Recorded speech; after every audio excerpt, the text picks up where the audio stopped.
While driving at night along the northern California coast, architect Dan and his wife Judith are involved in a car wreck. Dan suffers major injuries and brain trauma, resulting in psychogenic amnesia. After extensive plastic surgery, Dan returns home in Judith's care. Dan relies on those close to him to help him restore his past, including his business partner, Jeb Scott, and Jeb's wife, Jenny. Dan has frequent flashbacks he believes to be events that led up to the car crash. Dan finds discrepancies in the stories about his former self. He stumbles upon photographs of Judith sleeping with another man. Dan finds an expensive bill to a pet store and flowers up with his perpetrator, Gus Keene. Gus says that payment was for service provided as a private investigator to follow Judith, and it is revealed she was cheating with Jack.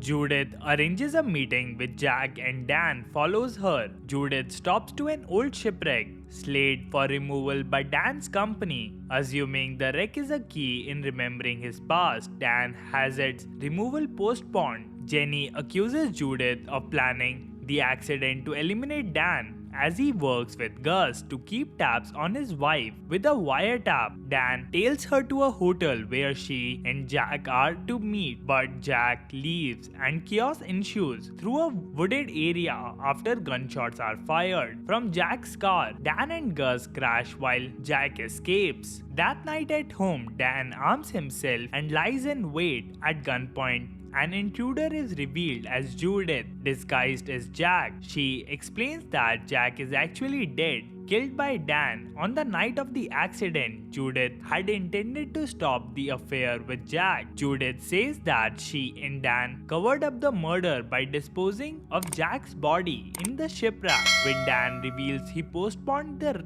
ship's removal, Judith becomes hysterical and suggests they should flee. Dan receives a phone call from Jenny, imploring him to see her, but when Dan arrives, he finds Jenny dead. He is confronted at gunpoint by Gus, who followed him, thinking Dan must have murdered Jack. Pleading for his life, Dan convinces Gus to visit the shipwreck, where they find a chemical storage container. Dan dredges up the body of a man who looks exactly like himself. Dan realizes he's not Dan at all, he's actually Jack. In a flashback, it is revealed that an abusive Dan confronted his wife Judith with evidence of her infidelity. She called for help and Jack raced to her home, arriving too late to prevent her from shooting her husband in the head. Jack wanted to go to the police, but Judith convinced him to cover up the murder and hide Dan's body. After doing so, Jack told Judith he wanted out of the relationship. This angered and distracted Judith, who drove into the car wreck. Judith had banged on the chemical dissolving Dan's body, but because it was actually formaldehyde, she had prevented it. Gus is shot by Judith and falls into the water. Judith forces Jack to leave with her. She drives erratically down the same stretch of road from the night of the accident, confessing to the murder of Jenny, saying she had figured everything out and had to be killed. She hid the facts from Jack so he would play plausible deniability. After the crash, she told the plastic surgeons that the man she was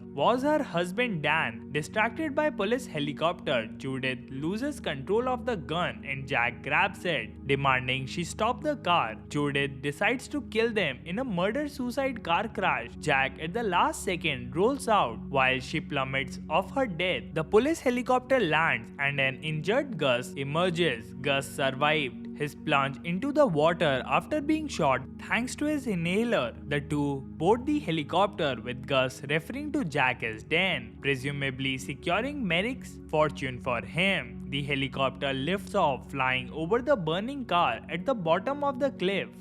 I hope you enjoyed the video. Let us know in the comment section below which movie you want us to recap next. As always, until the next time.